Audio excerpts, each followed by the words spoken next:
So how can you use the USB microphone on iPad using the voice memos? Let's explain that. It's like a specific topic, but I believe a lot of people or need to figure this out. So of course, have your microphone ready, have the cable ready. My iPad has the USB-C connection and the microphone as well, so I needed that specific cable. Your iPad might have the lightning connection, so you might need a different one.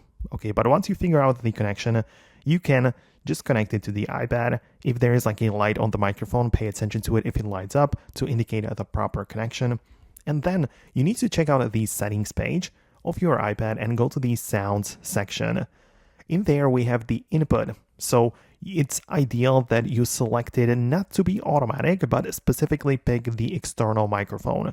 The iPad microphone is naturally the built-in one to the device, but if you connect the external one through USB, it should appear right here. So make sure you select it, and then it will be used for the input. So then you can go to the voice memos, start recording as usual.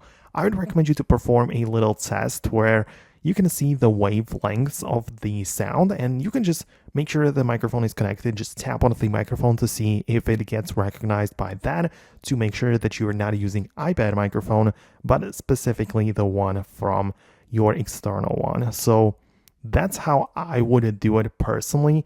Let me know what you think below. Let me know if it worked out for you. Most definitely subscribe for tutorials and videos like this one. In case of any questions, share them below as always. And I'll see you later in the next videos as well.